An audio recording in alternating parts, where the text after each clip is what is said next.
Well, thank you very much, Stephen Mbide, for that update, and a very good morning to you. Once again, my brother, let's delve into this conversation on Labor Day. The Labor Day annually celebrates the achievements of these workers. While the day has different origins in different countries, the main reason for Labor Day is fair treatment of all workers in any class. And to speak to us about this, we have Mr. Apollo Onzoma, the Assistant Commissioner, Industrial Relations at the Ministry of Gender, Labor and Socio-Development.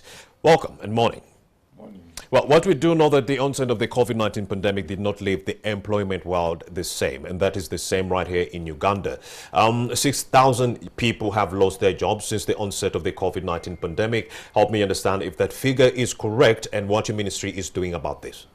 Yeah, the figure is correct, but it definitely should be more than that, because there may have been other cases which we have not been able to record. And that's why we think that it may be more than that. And what the ministry is doing about it is to help inform, sensitize. I believe that face mask is stifling your speech. If you can remove it, you'll be able to speak well. Yes, Mr. Onzoma, go ahead. What is the ministry doing about the fact that unemployment was actually hit the most in this country and 6,000 people were rendered jobless? Yeah, what the ministry is doing is to meet with all the stakeholders, employers, workers' organizations, and government, to come up with strategies of how to document, to register, and to see the relief mechanisms of supporting those who have been affected. And we have also undertaken a comprehensive study of the socioeconomic effect of COVID on employment and workers, and the report is soon going to be published. And that report will come up with a comprehensive recommendations on how these matters related to effect of COVID on employment, on labor productivity, and the rest can be addressed. Share with us some of the issues that were entailed in this report, briefly. Yeah, the report really brings out the overall effect in terms of the number of people who have lost their jobs, the number of people who experienced a lot of matters related to salary cuts, and those employers who have also suffered as a result of the lockdown, public health measures, and many other effects on the general economy. And it has also proposals, but as I said, it is being concluded, and we shall have another session. Indeed. Morning at NTV, we get that first-hand information. So before they get the report, we shouldn't preempt, but we should give them some nitbits of what is entailed in there. So what are some of the proposals to deal with the fact that some people have lost jobs and the employers had to cut down on the hours these workers were working, meaning lesser money was coming in? So what are some of the proposals in this report? The proposals in this report, one of the key areas is what kind of support does government need to give to support employers to be able to sustain, maintain, and create jobs, and then also those who have lost jobs, how can their productivities be helped to improve, or to seek another employment, or to link them to other employment, the kind of labor force, the jobs, where the jobs are, and which information we can give to them, what skills do they need, whether it is apprenticeship or the kind of training they need, and then also mechanisms to give for people to be able to start jobs, to create jobs, and also to provide employment. Do you intend to maximize on the wealth funds that you currently have? That is the Uganda Women Entrepreneurship Program, the Youth Livelihood Fund, to help these vulnerable groups actually kickstart their livelihoods after having gone into deep slumber during the pandemic? Yeah, definitely. Those are the most immediate opportunities available to government and available to all Ugandans to take interest and to get the feel of the support through our existing programs. The existing programs provide an immediate opportunity for those who have lost jobs, Mr. Onzoma, so that they can join in and get the funds from Women Entrepreneurship Program and Youth Livelihood Program.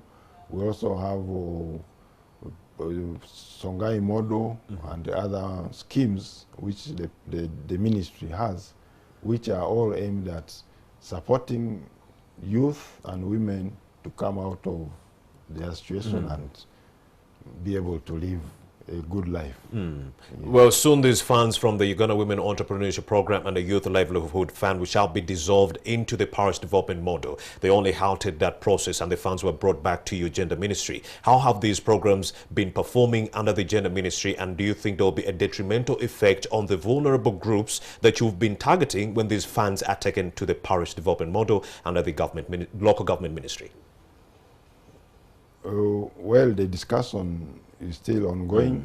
It is but how have the programs been performing under your ministry? As far as we are concerned, the programs have been performing very well.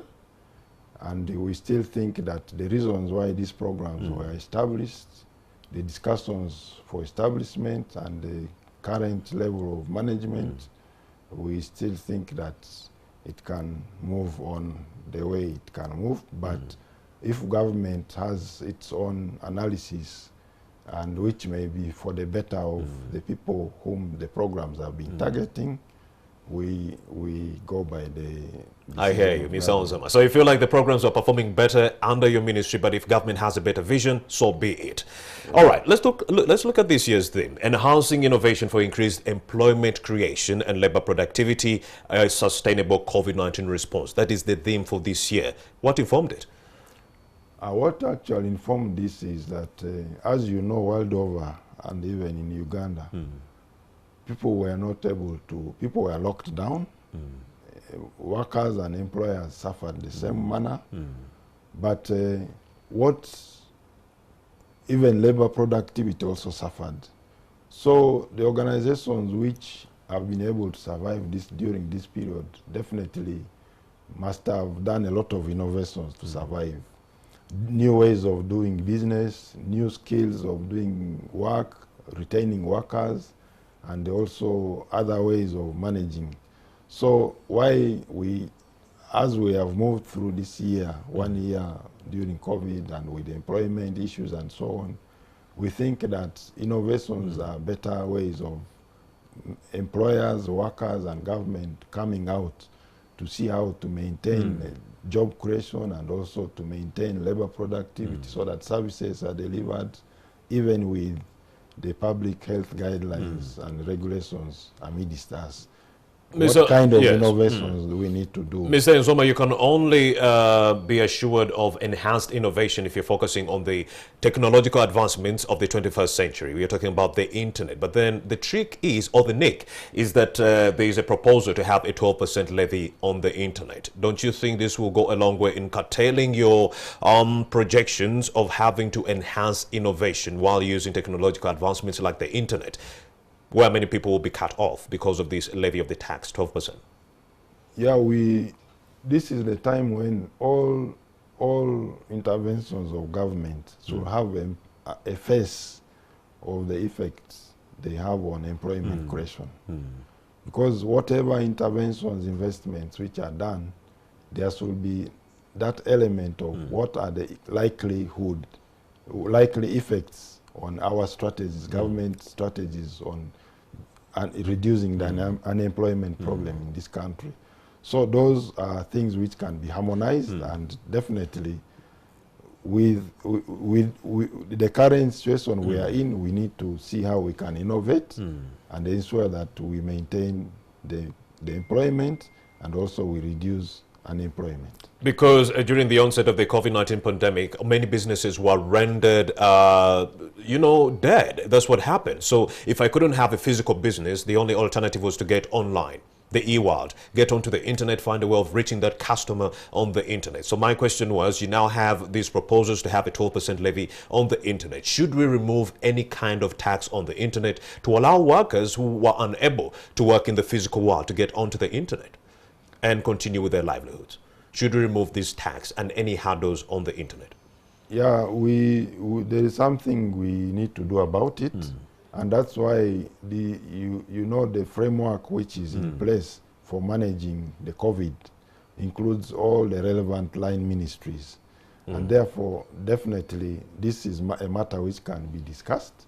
And if we see that it is likely to affect the ongoing innovations of effective delivery of employment, then we may need to have a discussion and get a way forward with the respective line ministries on that. As part of the Labour Day celebrations, Mr. Onzoma, what else have you been doing as the Ministry of Gender, Labour and Social Development in creating awareness about the many challenges that the workers grapple with in this sector during the COVID-19 pandemic? Yeah, what we have done, we have issued a lot of guidelines to guide employers, workers on how they can smoothly manage the situation during pandemic. We have also created a lot of awareness, and just 2 days ago, on Tuesday, we had a high-level visit to some factories in the side of Greater Kampala. What challenges did they talk about? They definitely, the challenges which they have talked about are in relation to how they can survive on matters of business sustainability, while maintaining employment and while maintaining all matters related to payment of workers. So those are definitely some of the challenges which have faced all workers, employers and government equally. So awareness is continuing, given this Labour Day forms part of the awareness. Indeed. Yesterday we had the Occupational Safety and Health Day also as part of so the awareness continues with giving them what they can do about maintaining standards. All right. Yeah. Before I let you go, let's talk about child labor. We understand that as part of the celebrations to mark Labour Day, President Museveni will be launching the National Action Plan on elimination of child labor. What is the National Action Plan all about? Yeah, the National Action Plan is we have developed a plan which is a framework for addressing child labor in the country. And the plan, how many children are affected? The plan is running from 2020 to 2024, financial year. And the Uganda National Household Survey of 2016-17 revealed that about 2 million children are engaged in child labor. And out of that, around 1.8 are in active child labor. So this plan has a framework for prevention, control, withdrawal, and rehabilitation and integration. It is an integrated approach framework for addressing matters of child labor with all stakeholders, including you and the media, government, and other institutions. How dire is this problem of child labor in Uganda? How serious is it? Yeah, it is very serious. And actually, we are yet to know the effect of COVID on the statistics, which is already in place. The number might go beyond 2 million. Indeed. It must go beyond 2 million. It is an effect on our future labor force. Of course, as you know, the children are supposed to be in school. They are supposed to grow in another way. But when they engage in child labor, already the future labor force is already affected. Because I was looking, so when I was doing the People's Parliament in December, we went to Kabale, we went to Moyo, we went to Lira. What I was seeing were young children in stone quarries, young children on farms with their parents working. So indeed, when you say it could be more than 2 million, you could be right because of COVID-19 and the pandemic, rendering schools closed. Yeah, it's actually, we have a feeling that it may be more than that. And that's why we need this framework. So besides the National Action Plan, what else can we do to eliminate child labor? In a minute. What we need to do a lot of sensitization. We need to come together, all the relevant sectors need to come together to integrate in an integrated manner to see how they can withdraw, integrate, and also rehabilitate the children so that they grow in the manner which they're supposed to grow. Yes. All right. Thank you very much, Mr. Apollo Onzoma. He is the Assistant Commissioner Industrial Relations at the Ministry of Gender, Labour and Social Development. Many thanks for having made the time to speak to us. Thank you. And of course, also citizens of this country have a role to play in eliminating child labor. Yes, you who is watching, you have a role to play. When you see a parent who is forcing their young one to actually go and work, you also have a role to play to speak out on behalf of that young child, maybe to the authorities. My name is Rome Busiku, to all the kings, queens, boys and girls who are celebrating their birthdays on this particular day. 41,766